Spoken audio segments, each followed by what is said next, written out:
Salut! Aujourd'hui, on va continuer la série du thème Dieu siège au milieu de tes louanges.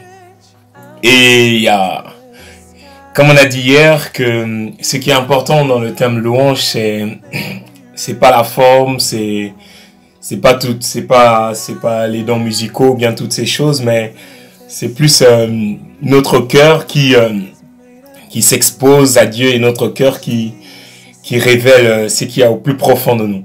Et c'est vachement intéressant parce que dans ce thème-là, il y a des situations que David il expose complètement à Dieu. Et pour ce thème, pour cette deuxième partie, je te laisse 3 points. Le premier point, c'est la reconnaissance. Le premier point, c'est la reconnaissance. Dans ce thème, dans ce texte, dans ce psaume 22, avant le psaume 23, dans ce psaume 22, le premier point que je vais te laisser, c'est la reconnaissance. Et le deuxième point, c'est Dieu se plaît que nous l'exposions notre cœur. Donc on revient toujours dans le terme de Philippiens 4:6, ne vous inquiétez de rien, mais faites en tout temps des prières et des supplications dans une attitude de reconnaissance, afin que la paix de Dieu qui garde vos cœurs, afin que la paix de Dieu qui surpasse toute autre chose gardera vos cœurs et vos pensées. Donc, le deuxième plan, c'est que Dieu se plaît que nous l'exposons nos supplications. Vous allez avoir que, vous allez remarquer que les psaumes se répètent. Il y a toujours, c'est comme si on ne parle que des mêmes choses, mais ça plaît à Dieu en fait. La répétition, c'est la clé de la formation en fait. Donc s'il y a de la répétition, c'est normal. C'est la formation. Pour que ça rentre bien, il faut répéter. Donc Dieu se plaît du fait que nous l'exposions notre cœur, que nous répétons cette manière de nous approcher de lui. Donc c'est ça ce travail-là. Donc c'est pas la forme, mais c'est le fond. Dieu siège au milieu de tes louanges, il faut travailler le fond. Le fond, c'est notre cœur, c'est la répétition, c'est tout ce travail qui est mis en place.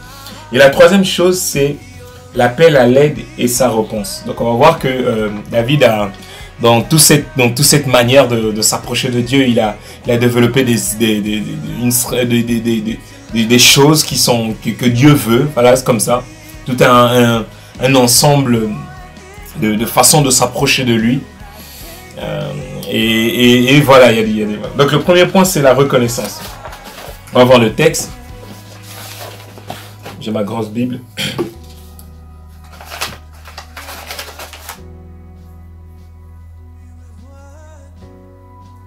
Du verset 10, pour la reconnaissance. Donc psaume 22 au verset 10. Oui, tu m'as fait sortir du ventre de ma mère.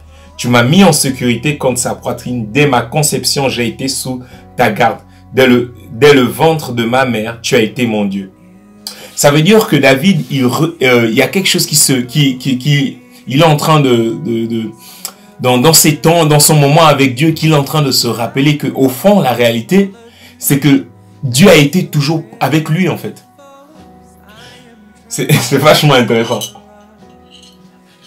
David, il est en train de se remémorer que, au fond, depuis qu'il est enfant, Dieu a été toujours avec lui.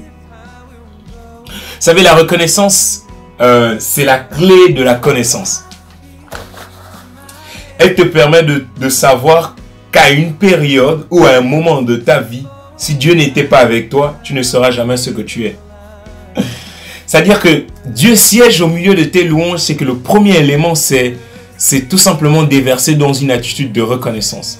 David, il dit que tu as été, tu m'as fait sortir du ventre de ma mère, tu m'as mis en sécurité contre sa poitrine. Dès ma conception, j'ai été sous ta garde. Dès ma conception, j'ai été sous sa garde. Dès ma conception, j'ai été sous sa garde. C'est-à-dire que dès ta conception, si tu vis maintenant, tu es un peu plus avancé en âge et tu comprends ce que je suis en train de te dire, c'est que dès ta conception, Dieu était déjà avec toi. Oh, ça veut dire que le premier élément, c'est la reconnaissance. Dieu siège au milieu de tes louanges. C'est que il faut déjà comprendre que la première valeur, le premier élément, c'est-à-dire que le fond du fond, Dieu siège au milieu de tes louanges, ce qui va embraser tes louanges, ce qui va embraser tes temps d'intimité avec lui, c'est premièrement, c'est une question de reconnaissance. La reconnaissance, c'est la clé de la connaissance, parce que tu reconnais qu'à une période de ta vie, tu reconnais que les circonstances et des situations, si Dieu n'a pas été avec toi, tu ne serais pas ce que tu es. Tu reconnais que vraiment, à ce moment de ta vie, sa présence a été capitale pour tes choix, pour tes décisions ou pour une situation de difficulté, une situation. Mais c'est la base, la reconnaissance. C'est-à-dire que à partir de là, Dieu siège au milieu de tes louanges. C'est-à-dire que il voit un cœur d'un enfant, il voit le cœur d'une personne qui dit « Waouh Seigneur, si tu as été pas là, je ne serais pas ce que je suis devenu aujourd'hui. Et je suis reconnaissant. » David, il dit oui, tu m'as fait sortir du ventre de ma mère, tu m'as mis en sécurité contre sa poitrine, tu m'as fait sortir du ventre de ta mère. Ça veut dire qu'il y a des accouchements qui ne marchent pas, quoi. Mais il reconnaît déjà que oui, tu m'as fait sortir, que Dieu a été derrière ça. Dieu a été, il dit, dès ma conception, j'ai été sous ta garde. On peut dire plein de choses sur la reconnaissance, mais c'est vraiment la clé qui ouvre à quelque chose. Dieu siège au milieu de tes louanges. Le premier point, c'est la reconnaissance. Le deuxième point, c'est Dieu se plaît que nous l'exposions notre cœur. Que nous déversons notre état, notre situation. La répétition ne lui dérange pas, car il sait déjà tout. Mais la différence est que ça vient de nous. Et ça change tout, car ça marque notre désespoir, aussi notre besoin de lui. Dieu se plaît que nous... On va voir le texte par la suite de cette dynamique de répéter. Il dit... Ne t'éloigne pas de moi quand la détresse est proche, quand personne ne vient à mon secours. Verset 12. De nombreux taureaux sont autour de moi, des taureaux de bassan m'encerclent. Ils ouvrent leur gueule contre moi. La vie et la mort sont au pouvoir de la parole. C'est-à-dire que enlacés, attachés, emmagasinés, je sais pas, pulvérisés par des paroles à gauche et à droite, toutes sortes de choses qui te discriminent. Bref, constamment. Tu peux vivre ça constamment partout où tu es, il n'y a rien de caché. De nombreux taureaux sont autour de moi, des taureaux de bassan m'encerclent. Ils ouvrent leur gueule contre moi, pareil au lion qui déchire et qui rugit. Mes forces sont vent comme de l'eau qui s'écoule, et tous mes os se disloquent. Mon cœur est comme de la cire, il se liquéfie au fond de moi. Ma force se dessèche comme l'argile, et ma langue s'attache à mon parler. Tu me réduis à la poussière de la mort. Oui, des chiens m'environnent, une bande de scélérats rôde autour de moi. Ils ont percé mes mains et mes pieds. Je pourrais compter mes os. Eux, ils observent, ils me regardent. Ils se partagent mes vêtements, ils tirent au sort mon habit. Ça veut dire que David, il déverse sa situation. Dieu se plaît que nous l'exposions notre situation. Dieu se plaît que nous l'exposions ce que nous sommes en train de vivre. Dieu se plaît que nous l'exposions, quelles que soient les situations que nous pouvons vivre, quelles que soient les circonstances que nous pouvons passer. Dieu se plaît du fait que nous venons vers lui en lui disant, voici ce qui m'arrive. David était roi en Israël et dans sa situation. Dieu siège au milieu de tes louanges. C'est de comprendre que David savait déjà que, hormis tout ce qu'il pouvait faire à gauche, à droite, ce qui était important pour lui, c'était de laisser son cœur, c'était de déverser son cœur dans la présence de Dieu en lui disant, voici ce que je suis en train de vivre. Dieu se plaît du fait que nous venons vers lui et que nous nous répétons les choses. Dieu se plaît, il sait déjà, mais ce qui fait la différence, c'est que ça vient de nous et que nous l'exposons et nous montrons notre désir, de notre besoin de sa présence. Dieu se plaît de ça. Dieu se plaît de cette dynamique-là. Il se plaît de cette manière de nous approcher de lui. Au début de ce psaume, David il commence en disant « Seigneur, Seigneur, pourquoi m'as-tu abandonné? Mon Dieu, pourquoi m'as-tu abandonné ?»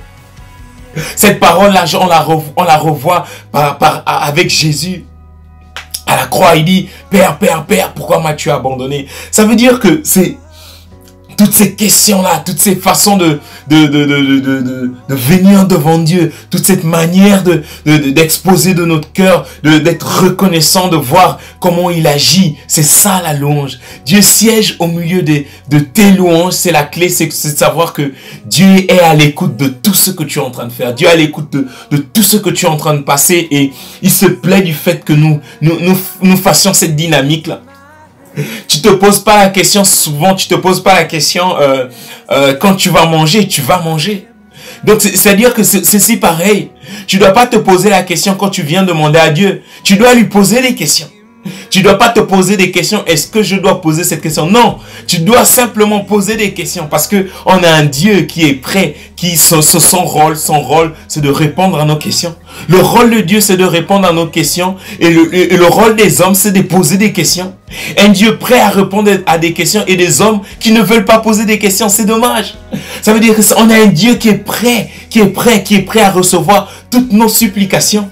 Ne vous inquiétez de rien, mais faites en tout temps des prières et des supplications, dans une attitude de reconnaissance, afin que la paix de Dieu qui surpasse toute autre chose garde vos cœurs et vos pensées. Ça veut dire que premièrement, Dieu siège au milieu de tes louanges, Dieu siège au milieu de tes supplications, Dieu siège au milieu de ton attitude de reconnaissance. C'est vraiment la clé d'une vie épanouissante, où on reconnaît constamment la main de Dieu autour de nos vies. On reconnaît constamment la main de Dieu autour de tout ce que nous faisons.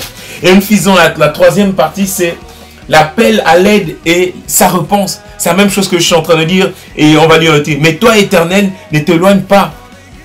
Toi qui es ma force, viens vite à mon secours. Protège mon âme contre l'épée, ma vie contre le pouvoir des chiens. Sauve-moi de la gueule du lion et des cornes du buffle. Tu m'as répondu, j'annoncerai ton nom à mes frères, je célébrerai au milieu de l'assemblée. Vous qui craignez l'Éternel, louez-le. Vous tous descendez de Jacob, honorez-le, tremblez devant lui. Vous tous descendez d'Israël. En effet, il ne méprise pas, il ne repousse pas le malheureux dans sa misère. Il ne se cache pas son visage, mais il secoue, il écoute quand il crie à lui.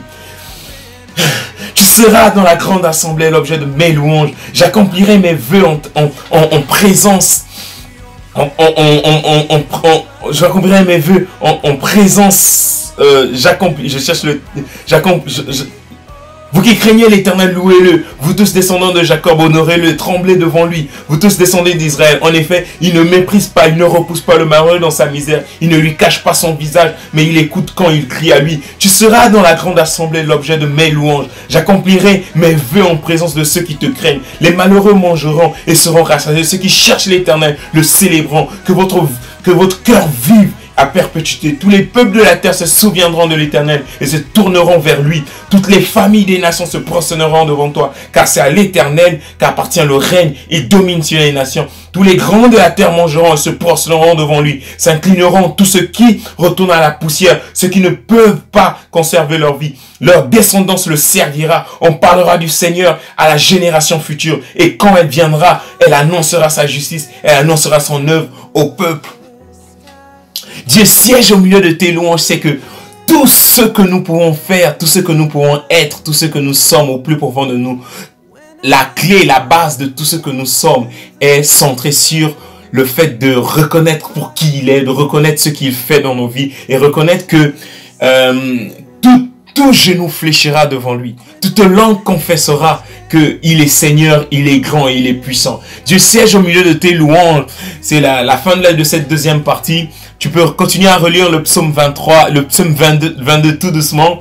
Et tu vas comprendre que c'est vraiment Dieu siège au milieu des louanges de son peuple. Dieu siège au milieu de tes louanges, de ton temps particulier avec les louanges et de ton temps particulier avec lui. C'est au-delà de toutes sortes de formes. C'est le fond qui est important. C'est un cœur qui est transformé par la vérité de sa parole. Et sois encouragé et dis-toi, on se retrouve pour le psaume 23. L'Éternel est mon berger et je ne manquerai de rien. Le thème que j'ai choisi pour le psaume 23, je te l'annonce déjà, c'est avec beaucoup de joie que je vais partager sur le psaume 23, c'est Dieu est mon guide ou Dieu est mon GPS. Ça, ce sera pour le psaume 23 et ciao, sois encouragé et dis-toi que Dieu siège au milieu de tes louanges. C'est tout un ensemble de choses que nous venons devant lui et que nous déversons notre cœur. Ciao!